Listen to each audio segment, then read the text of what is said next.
Hi everyone, and welcome back to Bryan's Business World. Today we're going to be talking about networking and networks. So let's kind of define the basic terms as we usually do. What is a network? A network is a group of individual people that communicate with some degree of frequency regarding a topic or topics.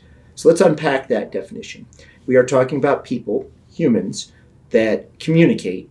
The frequency could be relatively frequent, could be infrequent. They communicate regarding a specific topic or topics. So within this definition, it could be the group at your church that sets up luncheons.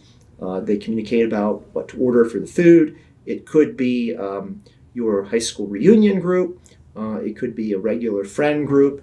It could be a group that you have of your coworkers at work. So on and so forth. Families, and then there's various subgroups there. So really, almost anything can be a network. Now, when you look at networks, the reason I'm having you do this is a lot of people, they want to do networking, but I think, before you can effectively network, you have to understand what a network is and some of the aspects of networks. So first thing to look at is the network open or closed? Candidly, some networks of people are more closed. For example, members of the armed services, have a fairly closed network. If you haven't served, you are, by definition, with rare exception, outside of that network.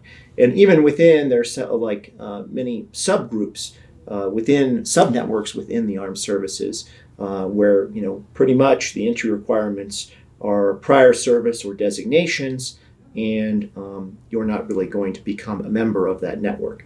For example, a lot of special forces operators have their own sort of sub-network within the armed services, and if you don't have that pedigree or that experience, you're not going to be welcome there.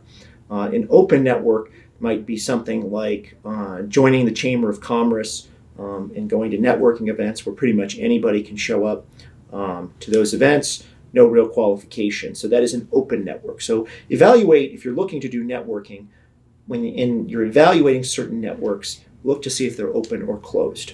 And yet related to that, if it is more closed, what are the entrance requirements? What is required from experience or credentialing or other things for you to gain entrance? It may be well worthwhile for you to go through and get some experience or some credentialing so you become a part of that network. Also, look at the closeness level among the members of that network. Some networks are very tight-knit and share a lot of information, or they're tight-knit and share relatively little information with little frequency. But the closeness or non-closeness of a network is also something important for you to consider when looking at how and when you might be networking. Sort of some other last items here to consider when you're evaluating a networks to do networking in. One would be, what is the communication frequency and kind of communication people have? Are they face-to-face meetings? Do they do Zoom calls? Is it simply a lot of texting? What are the style and type of communications? Are they luncheons or dinners or breakfasts, so on and so forth? Coffee, going out for work after drinks. What is the type and frequency of communication that this network or networks have? And again, what type of information is relayed at those kind of events and in those communications? So I hope this is helpful to you in terms of taking an objective look when you say, I want to network and I want to build my professional network. Really objectively go through and filter or evaluate certain networks that may be worth more or worth less, candidly, of your time. I hope you've enjoyed our segment today. Please follow us, leave some comments, and look forward to hearing from you soon. Thank you.